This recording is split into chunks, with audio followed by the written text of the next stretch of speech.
What do you do when a listing is on the marketplace and you've dropped the price to a drastic number that the seller probably wouldn't even look at accepting anyway, and still you don't get a response? How do you deal with that? What do you say? How do you look at it? How do you deliver that message? That's what we go through today.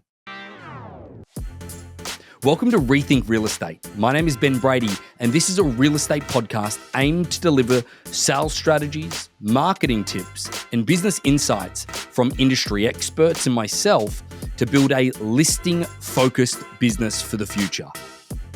Let's get into it.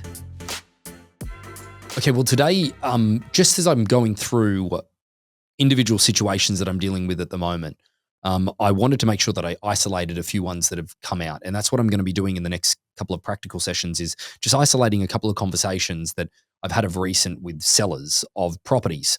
And it's also not only sellers, it's also the agents as well, because most of the time us as agents, we really do believe that price fixes all problems. I'm in a position at the moment where I can say it doesn't.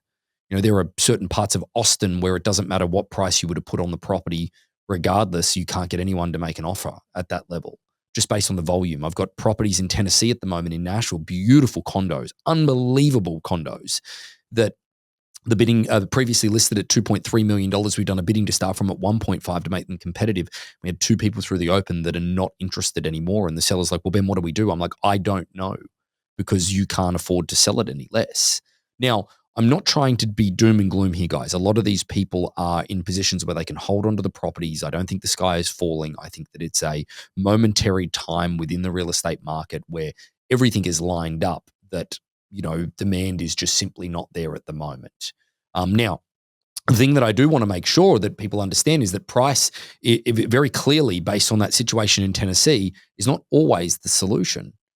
Now, give you an example of a property that I have in the Bay Area at the moment, one of the more resilient marketplaces that are there in North America right now. It always has been. And some people say that it's been saved by AI as well, just with the liquidity that gets put into the marketplace because of the investment capital that is being put into, you know, the AI space where a lot of Silicon Valley is. Now, the thing that I will say is that this property previously listed on the marketplace at $4.9 million. They had done a couple of different price reductions down to 4.5. We listed the property at $3.7 million. Now, that being said, we did our job by getting a very, very high volume of traffic through the door. Now, the showings went from, you know, I think they had 8 inside of a 4-week period as a traditional listing. We had a little over 18 at the first open house. Then there were private showings that happened of about 10 during the week. We did a second open house on the property. There was about 15 groups that came through. Now, at that point, going through and following up with everybody, you would think that there might be even one lowball offer at the bidding to start from. There wasn't. Now, is that a price problem? Or is that a property problem? Now, the challenge with this property is the driveway. It is in a very awkward location, not to mention that once then you get into the property, it goes into a cul-de-sac. It is actually a very private area. But once you get into the property does look down onto a busy street, and there is a fair bit of noise about that property. Now, at the moment, there is a great deal of choice that people have within that price range, within all of those marketplaces. Don't get me wrong, they're still selling and they're still moving. But a great example that price is not the primary issue when it comes to selling real estate. I think that is where a lot of agents have been mistaken for so long because of inventory levels being so low. And that is definitely something that we're seeing across most markets, is that they're used to eventually there's going to be somebody to purchase this, or buyers simply won't have a choice. They'll have to come and look at this eventually, regardless of it being their ideal property. Now they can be picky. And whilst they are being picky, it doesn't become a price problem. It honestly becomes a property problem. Now, displaying this over to the sellers is the next very difficult thing to do, in doing it in a politely firm manner. Taking them through, because I've often said this when it comes to delivering feedback, you can't continue to scratch the same itch without it starting to bleed. I don't know if that's a good analogy. That's kind of strange. But again, is that it becomes a point that it pisses them off, your sellers, if you continue to mention the driveway or the noise of the busy street behind it. So that being said, is that you can't continue to double click on that point without provoking them probably getting a little upset.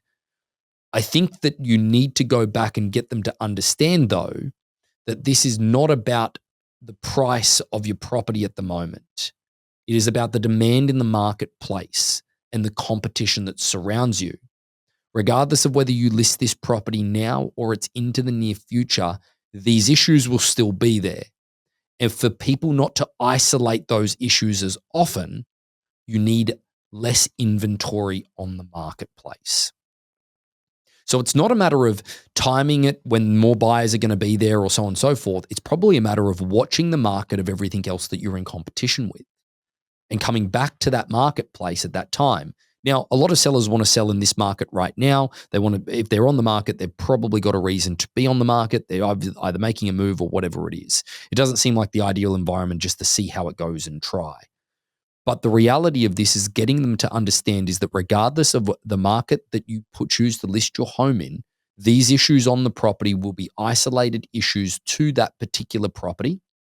However, for them to be less of an issue, we need to make sure there's less competition on the marketplace. Now, they might say, well, I don't have time to wait. At that point, that gives you an opportunity to lean into the conversation. It gives you an opportunity to lean into the conversation and say, well, price isn't our issue at the moment. Would you accept an offer if it came at X? Now, this is, again, one of the moments that you have where you get to lean in more. So, for example, this client, they want $4.3 million for the property. Bidding to start from is at 3.7. We've managed to provoke the interest. The conversation on Saturday of last week was, well, no, we do want to sell the property now. It's like, guys, I can't get anybody to even write you an offer at $3.7 million, and you've had more showings through your property in the last 2 weeks than you've ever had on the property, full stop.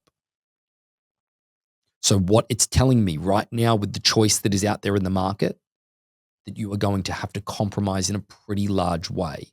Are you prepared to accept less than 3.7? And you may be shocked with that answer. We certainly were. Hopefully this helps giving perspective, guys, on it's not always price that solves the problem, because even if that seller was prepared to accept less than 3.7, I still don't know that I can get it for them. Again, working through this, understanding that the quicker that you can do that, the quicker you can understand a bad investment of your time, or the quicker you can maintain the relationship and wait for them to bring it back to marketplace at a more ideal time. Think about it as putting the listing on the shelf of inventory that you can go to when the market changes. That could be the best approach. Thanks so much. So about 75% of our audience hasn't liked, followed, or subscribed to our podcast. It would mean the world to us, and it would help this podcast more than you know to expand our reach if you were to like, follow, or subscribe on any of the platforms that you're watching or listening on. Thanks again.